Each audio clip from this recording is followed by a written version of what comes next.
So now we've come to the part of the program where we're actually going to be having a panel. We're hosting people to come up and talk. So first, Deanne Banos. Deanne worked under the Blagojevich administration. She was with the Reentry Services Director for the Illinois Department of Corrections. She helped to secure that pivotal seed grant that you were talking, that we heard so much about, the $140,000, to launch what will become one of the most successful and impactful initiatives, Sweet Beginnings. Deanne Banos. Rick Guzman. Rick was with the Illinois Department of Corrections, and from 2003 to 2008, Rick served as the gubernatorial appointee for prison reentry policy. It's a role which his vision and dedication directly contributed to the launch of the Sweet Beginnings enterprise. Paula Wolf. Paula, as the policy advisor to the Illinois Justice Project, has provided invaluable insight into the complexities of reentry. The Illinois Justice Project's dedication to advancing policies that reduce violence, decrease prison recidivism, and creates a more equitable legal system is a testament to the deep commitment to the justice and fairness that is needed. Rosemary Andolino. She has spent many years in the daily administration wearing many different hats, but it was her time at the Department of Aviation as the commissioner to, as you heard her talk about, put the apiaries out at O'Hare Airport, where they still stand today. Amazing. And Bradley Mayer, Executive Director of Operations for HMS Host by Avolta, that's the largest leader in airport retail and dining, has been instrumental in creating partnerships and local support for businesses and empowering individuals through job opportunities. And then we have Boris Claypool, also a member of the Mayor Daley administration over the years, wearing many hats, but it was his time at CTA where he was able to provide NLEN with the training programs and the CTA Second Chance program that has impacted the lives of hundreds of NLEN participants. And of course, Brenda Palms is going to be joining us as well and taking part in the conversation. So, Deanne, there was a reentry service 25 years ago that you felt something was missing. So when I was appointed to the Assistant Director of Illinois Department of Corrections, first woman in the role, thankfully. At the time, when we looked at investment and dollars, it was a time that we were fueling the building of prisons and the building of the carceral complex, right? And that's what the narrative was, that was safety, right? That was community safety. And I came in as a complete outsider from the system, and I thought a fresh set of eyes, like anyone could see, this was the most messed up thing you could ever imagine, right? This is not public safety, this isn't community building, this doesn't even promote well-being or safety among people in the custody of the department, and it really needed to be dismantled in so many ways. So a big part of what I was looking at in my role, which was traditionally a prison operations role, was to actually close prisons, reduce the size of prisons, and reinvest the money in communities. Mm-hmm. And when we looked at reentry, there was a thin network of what people saw as reentry, which was really surveillance and carceral control. And so with the help of Rick, who will probably be speaking soon, who had the benefits of having met Brenda before, when I met her and learned of the vision for Sweet Beginnings and for the work of North Lawndale Employment Network, it was exactly what I would imagine investment in community and sustainability really meant. And so we did a lot of work. There's probably a lot of, I would say, battle wounds that Rick and I in particular had working inside a department that just wanted to pull and suck the money back. But we really started to change narratives. And there's an irony, because I couldn't remember the name of the grant in 2003. We found a grant that was called the Serious and Violent Offender, which that word offends me, initiative, reentry initiative or something like that. And everyone was thinking it was going to be, again, for surveillance and control. And Rick and I worked together to pull it back from the complex and say, this is an investment. This is real community investment. This is safety. This is well-being. And it was one of the most the proudest and, oh, wow, okay, sorry about that. It was one of the most exciting projects we ever got. We were privileged to be a part of the vision for this work. And so it's not a happy place there. You know, the less prisons we have, the more money we have for community, and we need to continue that ball rolling. And NLEN is a model for the country for dismantling that system. Yeah, seems like common sense to everybody else. So I'm Yep. glad you guys partnered. So for that $140,000 in seed money to start Sweet Beginnings, I mean, how many doors did you have to knock on or knock down in order to get that funding? What were some of your challenges that you faced? Well, yeah, a lot has been made of this unlikely story. 25 years later, here we are, and maybe it doesn't seem as unlikely as it did at the beginning. So I won't go into that, but I think that, you know, thanks to Deanne and others on this stage, opportunities that we had to kind of try to rethink what a grant that was meant for, you know, quote unquote offenders how it could be reinvested. I think that, you know, I was in a position as a you know, mid-20s person who was writing a grant in the governor's office at the time that specifically was awarded to do work in North Lawndale. And so I think, and then I was put into this position when we got the grant, and about, I don't know, 50 some people were reporting to me, and there's some really great people that work in places like the Department of Corrections. But I'll be honest, I'd be a little bit hard pressed to list those folks off. But I remember Brenda Palms, and I remember Anthony, and I remember Rich, and I remember Noah and Davis, and these really smart, dedicated, visionary people there. And I think that word, right, if we were to play a word association game, and so what word comes to mind when you think of Brenda Palms? Like most people, visionary would be probably at the top of that list. And so, you know, you take this concept of like saying, hey, we want to put, you know, a 6-figure grant into a beekeeping business in North Lawndale, right? And like, and you kind of say like, okay, well, we're making decisions. You're weighing other things, and sort of like the feasibility of that. You sort of start with this, okay, it's not really very feasible, but then you say, all right, but we have this grant that's supposed to be invested in North Lawndale. North Lawndale's in the name, but it's not just in the name, it's in the DNA and the heart. It's a place-based organization that has people with lived experience, people who live in the community, people who are smart and dedicated and driven, and so it starts to sort of, you know, even out a little bit, and you're weighing these factors, and you say, and then you add to that this idea that, hey, there's a whole bunch of things that have been funded, as Deanne alluded to earlier, that haven't moved the needle. So maybe we need to try something else. And the sort of impracticability of this venture all of a sudden maybe became a little bit of an asset that allowed us to say, hey, it's a seed. Like, let's treat some of these grant dollars to try something that hasn't been tried before. And so it wasn't the easiest sell, particularly amongst those who were taking grants that were designed oftentimes to build more prisons, to actually invest it in the community. But it was, again, 25 years later, hindsight, it was a great decision to invest in a group of people that, you know, that really made this possible. So Paula, I understand 25 years ago, you and Brenda were having breakfast, and you guys came up with the name Sweet Beginnings over breakfast. That is amazing. So as we look forward from that moment 25 years ago, what type of changes have you been able to see that the work that North Lawndale Employment Network and Sweet Beginnings have been able to do as far as, I don't want to say stopping recidivism, and creating opportunities that weren't there to begin with? Thank you. So we were at the Hyde Park Pancake House. And I had just gotten into this work and trying to think about how to deal with a system that I thought in every way was broken. And Brenda and I were having breakfast. She had just come to town, and we were talking about this vision, and she was, you won't believe this about Brenda, she was actually kind of shy and timid. And she said, I'm thinking about this idea. And slowly, she laid it out for me.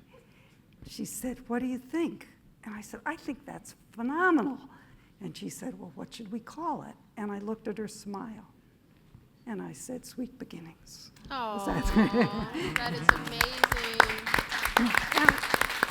And I think the importance, when I look back on it, is that we were at a time where we were, one of the people said it in the movie, lock them up and throw away the key. Somebody got $10 and sometimes a bus ticket to go back to wherever they came from, and that was reentry. And then we had all of these obstacles that people had to overcome. And so it was no wonder that we had this massive recidivism. And Brenda, she talked about, started doing this study. There were then about 30,000 people a year leaving Illinois prisons. And she discovered that more than 50% of them, and Deanne was working on this too, and Rick, more than 50% of them were coming back to 6 neighborhoods in Chicago. 57% of the people in that community were people who had been involved in the system. One of the conditions of parole was you couldn't associate with former felons. So you're walking down the street to get a carton of milk, and you pass somebody you played basketball with in high school, and you say hello, your parole officer is standing there, and you are back in prison. So we were looking at a system that was completely crazy in terms of the incentives. And what Brenda was proving, and this idea of Sweet Beginnings was proving, was there was another way to think about the system. And that is, how do you contribute to the positive side of the system and help people rather than make it so difficult for them to return to where they belong? And that was really, for me, the revelation. And as I had worked for 2 governors in policy, I had somehow missed this point that we were doing this completely wrong, and we need to turn it around and think about how do you help people be successful, and that's what Sweet Beginnings was all about. Yeah, yeah. And Rosemary, you were there, as we heard, when Mayor Daley first found out about what Brenda was doing. Yes. Okay, but you weren't the commissioner of the aviation department at the time, right? Right. When we first met, I was in planning and development. And again, the mayor introduced us because, again, planning and development was focused around rebuilding neighborhoods throughout the city. And his vision was you had to have partners, right, to do that. We needed partners. City can't do everything. Well, Brenda is a force. The passion, you don't forget meeting Brenda, And is right? that, but then you remembered her? I did. So I went out to the airport to run the expansion of O'Hare, which was an $8 billion expansion of O'Hare's airfield. And as we were rebuilding the runways and moving and demolishing, some of the earth and relocating things, we actually ran across beehives. Out there? Out there. Somebody had put beehives out at the airport. And I was like, well, what are we going to do with that? So our team was trying to track down who they belonged to. So I picked up the phone, and I was like, I know somebody with beehives. And I called Brenda, and she was my subject matter expert right away to say, what do? We have beehives, and we don't know who they are. Can you help us track it down? And if not, we want to make sure they're in good custody, in good hands. Would you want to take them? And so that was our first, kind of awareness to beehives at the airport. And then we developed a whole program about that and convincing the FAA, a regulatory agency, to think differently. That land, again, that was used for just maintaining the earth and the wildflowers, et cetera, that was out there. Let's put it to use since we couldn't build on it. Let's put it to use, and let's use it for training and to develop the honey and then product, which was, again, linking that all together and connecting all the dots. And luckily, we had a great partnership. And then Tiffany Green's here from my team on our concession program at the time. We had another great idea, so I'm going to tip this one off, is to bring one of our partners in. and Brad brought into our crazy idea, and Tiffany and Brad, and we worked together to bring the product then, out, not only the farming it at the airport, but then bringing it to the people that were traveling through our airport. And thanks to Brad, he helped us do that. Yeah. So you brought it into the airport. What did people think? What were they saying? What is this? It was amazing, actually, to watch. And working at the airport, I walk a lot. I do 15,000 to 20,000 steps a day, and I'm pretty at a brisk pace, right? Because I got stuff to do, and I'm going to get it done. And I always forget sometimes when I'm bringing people around the airport, or even when I'm like at the grocery store, my wife's like, hey, you're airport walking. And I'm way far ahead of her, right? So I got to slow down and reel it back in. But again, connect the dots. Rosie introduced me to Brenda. I still remember. You say Brenda's rememberable? I remember the first day she came out. I brought her out. We looked at a couple of our concessions where I was going to be able to put her product in, not only in the jars, but we're also to sell it in our restaurants through some celebrity chefs that stand behind her product and think that it's an awesome product, and we serve it in our breakfast yogurt parfaits in a couple locations. But the day that Brenda came out, I didn't have to think about walking slow because she was ahead of me. She was so excited. The word passionate, as everyone is mentioning, is the first thing that came to mind with me. And we went to 2 locations. I'm like, well, you got it? She's like, well, do you have more locations? I'm like, yeah, we got more. You ready? And she was off and running. And we were out the airport looking at everything. And the thing that stands out, what I remember the most about Brenda is there's a lot of people that want to get their product in the airport, and it's because it's for them. And when I saw Brenda, like the last place we went to, like she literally had tears in her eyes, and which gave me tears, and I automatically said yes, because it wasn't about Brenda. She was doing this for the North Lawndale Employment Network and for the people that stand behind it. So that's what got us involved, and it was really a no-brainer, so to speak. And it just there's a song lyric that always sticks in my mind. I'm not a big music guy. I own 2 CDs, I think, in my life.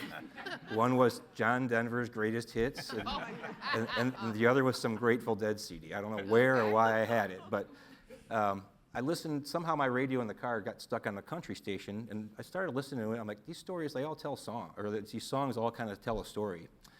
And I heard this one song, and it stuck with me from many years ago.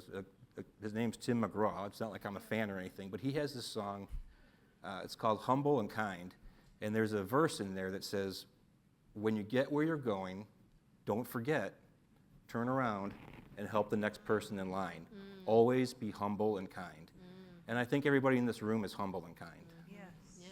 For what everyone stands for. That is amazing.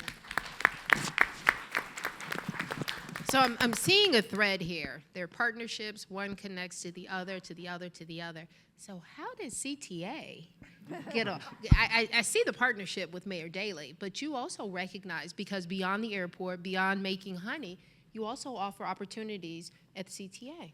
Yeah, it was an interesting journey over.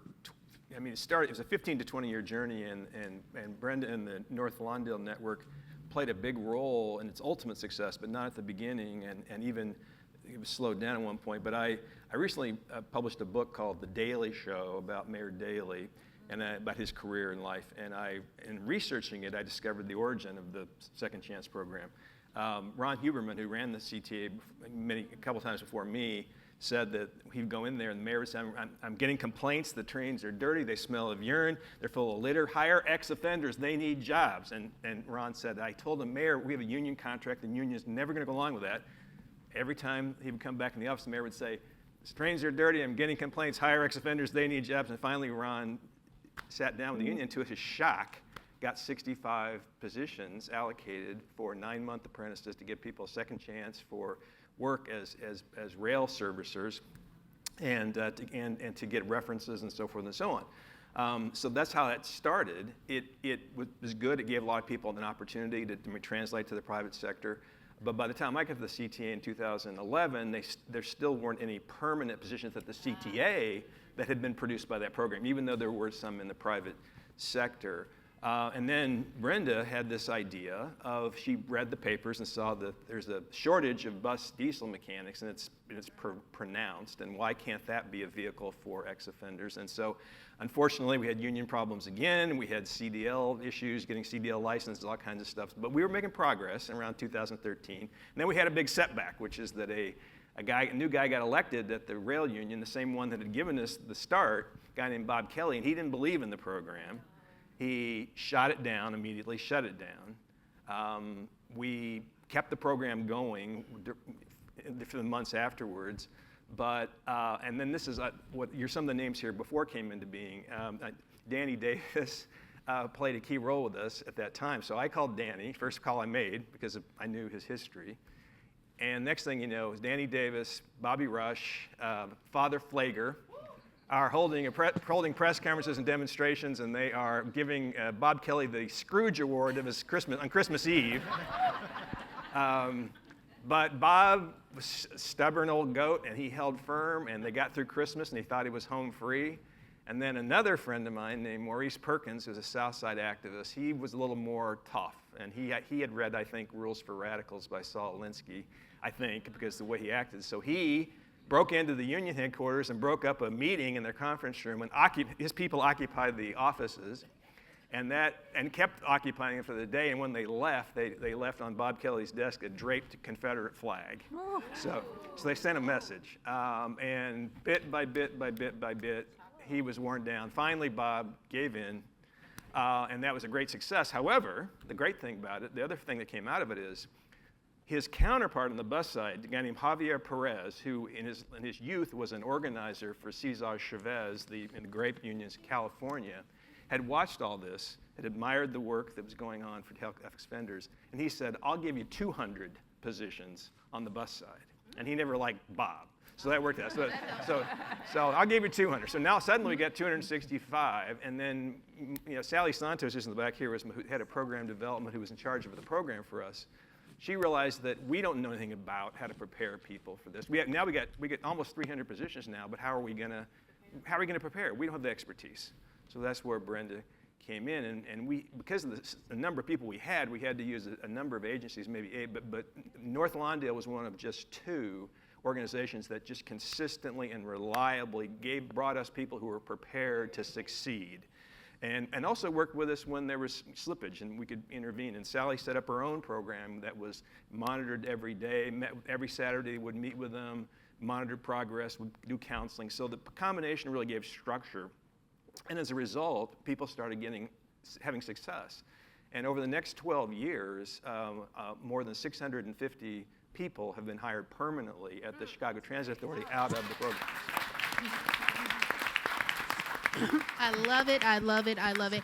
One other thing I want to point out, all of these people talk about what they read about in the newspaper, what they saw on the news. So all of this about the news is terrible and it's so bad. We do serve a role, so that's I'm just throwing my 2 cents in about how important journalism is. Indeed, yeah. How important it is. We do good work, so don't give up on us. Give us a shot. Help us out. We do need to be corrected every once in a while, but for the most part, we set out to try to do a good job. And you all, amazing, amazing. I have to say, people probably don't care about the work that people do until they hear the stories, the backstories. That was an amazing story. People would never believe that's what it took to get those jobs from CTA. People would never believe that Mayor Daley goes around handing out notes and clippings from newspapers, although I had heard he used to write a lot of notes. People would never believe that you speed walked through the airport and then you took air, and then Brenda beat you along the way. I mean, all of these stories are so amazing, and it helps with the buy-in to the work that's being done. Leslie, my hat's off to you, young lady. That is amazing. 3 years out, and look at where you are. Those stories are awesome.